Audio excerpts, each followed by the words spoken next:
Hello friends. तो last lecture में थोड़ा सा ग्लिच हो गया था। इसमें हम लोग देखते हैं कि किस तरीके से हमारा एंगुलर ऐप का वर्क फ्लो होता है। तो सबसे पहले देखिए, जो main dot T S file है, इसको ऐप को आप बंद कर दीजिए। Main dot T S file कहाँ पर है? देखिए, एस आर सी को एक्सपैंड करिए, main dot T S file है। और यहाँ पर आपको क्या दिख रहा है? ये कॉल कर रहा है मेरी बूटस्ट्रैप एप्लीकेशन को। तो देखिए, जो मेन डॉट टी एस होता है वो हमारा स्टैंड अलोन ऐप कंपोनेंट है। ये बताता है एंगुलर को कि ऐप जो है वो मेरी यहाँ से स्टार्ट होगी, मतलब ये एंट्री पॉइंट होता है हमारे एप्लीकेशन का। देखिए, जो भी स्टैंड अलोन अब हम लोग एंगुलर यूज़ कर रहे हैं उसमें कोई भी ऐप मॉड्यूल की रिक्वायरमेंट नहीं होती है। So this is the beauty of stand alone architecture, right. यहाँ पर आप देखिए, ये किसको कॉल कर रहा है? ऐप को। अब देखिए क्या होता है नेक्स्ट। जो मेन डॉट टी एस है ये कॉल कर रहा है मेरे ऐप को, राइट। अब जो मेरा ऐप कंपोनेंट है मेरा कहाँ पर होगा? वो एप्लीकेशन को एक्सपैंड करिए, ऐप डॉट टी एस में आइए। तो ये क्या होता है यहाँ पर? देखिए, वो जो मेरा ऐप था वो यहाँ पर इसको कॉल कर रहा था। तो इसका मतलब क्या होता है कि ये जो आपका ऐप स्टैंड अलोन कंपोनेंट है, ये डिक्लेयर कर रहा है ऐप रूट को आपकी। ये आपका सेलेक्टर है, इंपोर्ट कर रहा है कुछ राउटर आउटलेट्स, राइट। और जो ये जो सेलेक्टर मेरा जहाँ जहाँ जिस जिस एच टी एम एल में यूज़ होगा वहाँ पे मेरी एच टी एम एल लगेगी, ये वाली जो app dot H T M L है, और सी एस एस लगेगी ये वाली। नेक्स्ट आता है हमारा app dot H T M L. तो देखिए, ये मेरी app dot H T M L है।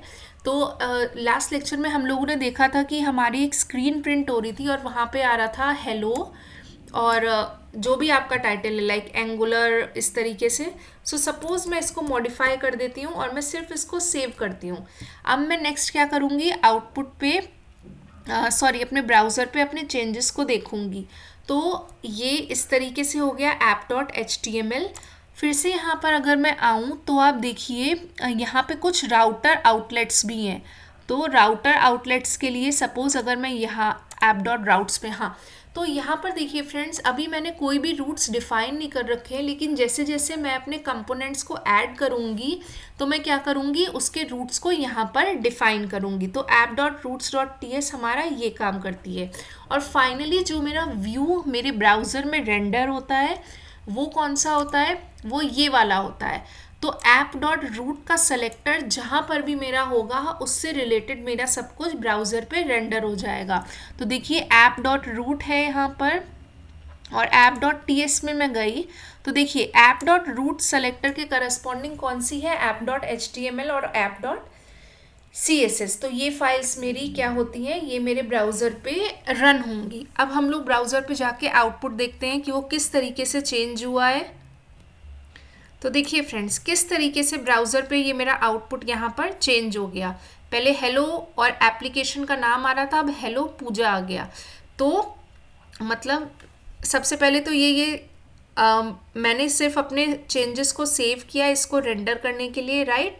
और जो मेरी एप्लीकेशन इनिशियली मेरी स्टार्ट हुई है वो इस तरीके से अब मुझे दिखेगी जब मैं मॉडिफिकेशन कर दूंगी अपने HTML फाइल में। तो ये होता है इसका वर्क फ्लो। एक बार हम इसको और समझते हैं with the help of some slides.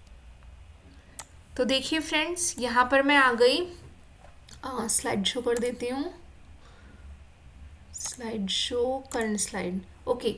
तो कुछ इम्पॉर्टेंट पॉइंट्स क्या हैं कि जब भी आप नए एंगुलर एप्लीकेशन को क्रिएट करेंगे तो आप क्या यूज़ करेंगे? एनजी न्यू, और जो भी आपकी एप्लीकेशन का नाम है अपने नए टर्मिनल पे, राइट। जैसे ही आप वो अपनी एप्लीकेशन क्रिएट करेंगे उसके npm पैकेजेस इंस्टॉल होंगे।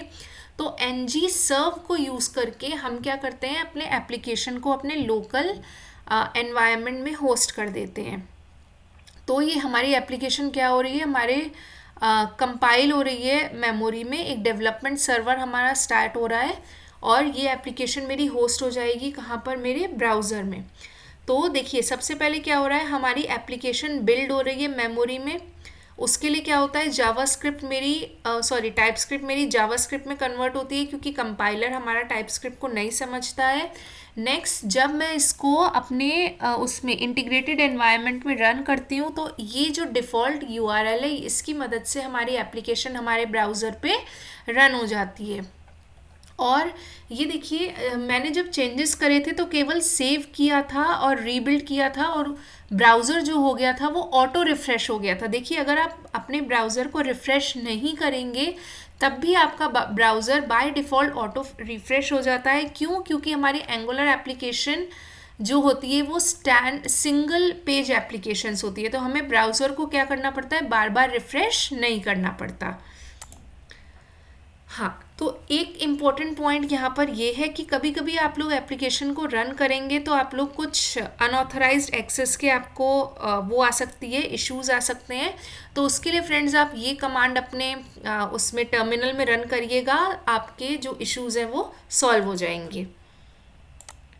नेक्स्ट आता है हमारा एंगुलर का वर्क फ्लो। तो देखिए पहले जो हमारे एंगुलर के जो भी वर्जन्स थे उसमें कुछ एनजी मॉड्यूल्स आते थे और कुछ component.ts फाइल्स आती थी, बट जो स्टैंड अलोन कंपोनेंट होता है हमारा ऐप कंपोनेंट, उसमें हमें किसी भी एनजी मॉड्यूल, किसी भी ऐप मॉड्यूल या component.ts की रिक्वायरमेंट नहीं होती। ये इसका सबसे मेजर डिफरेंस है हमारे जो भी एग्जिस्टिंग एंगुलर के वर्जन्स थे उससे। जो एप्लीकेशन है वो बूटस्ट्रैप होती है इसमें with the help of bootstrap application. तो देखिए फ्रेंड्स ये वो वाला बूटस्ट्रैप नहीं है जो स्टाइलिंग के लिए यूज़ होता है, ये बताता है कि आपकी कौन सी एप्लीकेशन स्टार्ट होगी। तो देखिए अगर हम यहाँ पे हाई लेवल पे देखें तो main.ts जो होती है वो मेरी एंट्री पॉइंट होती है और ये बताती है कि एंगुलर को बताती है कि जो ऐप है वो स्टार्ट होगी यूजिंग द ऐप कंपोनेंट, ठीक है, app.ts से। नेक्स्ट आते हैं ऐप स्टैंडअलोन कंपोनेंट में। ये हमारी app.ts हमारी जो फाइल होती है वहाँ पर होता है और एक कंपोनेंट डेकोरेटर होता है, वहाँ पर जो भी हमारे सेलेक्टर्स और HTML थे और जो भी राउट्स थे वो डिफाइन किए हुए थे। नेक्स्ट आते हैं हम लोग app.html में। app.html में वो पूरे कंटेंट्स होते हैं मेरे एप्लीकेशन के जो मुझे अपने ब्राउज़र पे रेंडर करवाने हैं। राउटर आउटलेट में देखिए फ़िलहाल के लिए एक एम्प्टी एरे था, लेकिन वहाँ पर क्या आते हैं, वहाँ पर जो कंपोनेंट्स आप ऐड करते जाएंगे, जिसको आपको रेंडर कराना है वो आप वहाँ पर ऐड करेंगे। इसको हम लोग और देखेंगे जैसे जैसे हम लोग आगे प्रैक्टिकल करते हैं। तो ये देखिए ये इसका एक फिर से एक वर्क फ्लो मैं आपको रिवाइज करवा रही हूँ। तो main.ts मेरी बूटस्ट्रैप एप्लीकेशन हो गई, .ts जो होती है और app.component HTML ये मेरे राउटिंग के लिए एसेंशियल होते हैं। main.ts अगेन मेरा वो पॉइंट होता है जहाँ से मेरी एप्लीकेशन स्टार्ट होगी और ऐप कंपोनेंट HTML एक्चुअली ये अब हो गया है app.html, ऐप कंपोनेंट नहीं रह गया है। तो जो कुछ भी आपके ऐप रूट में होता है, ऐप रूट जिस HTML को पॉइंट आउट करेगा, जैसे कि हमने देखा था ऐप रूट पॉइंट कर रहा था मेरी app.html को, तो जो app.html है जहाँ जहाँ आपने ऐप रूट यूज़ करा है वो HTML वहाँ पर रेंडर हो जाएगा। तो यहाँ पर फ्रेंड्स एक मैंने थोड़ा सा ब्लॉक डायग्राम आपको समझा रखा है।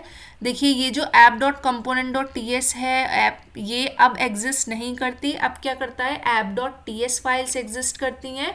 तो देखिए एंगुलर की जो मेन होती हैं वो main.ts जहाँ से एग्जीक्यूशन स्टार्ट होता है वो होता है, index.html वो होता है जो मेरे ब्राउज़र में रेंडर होता है।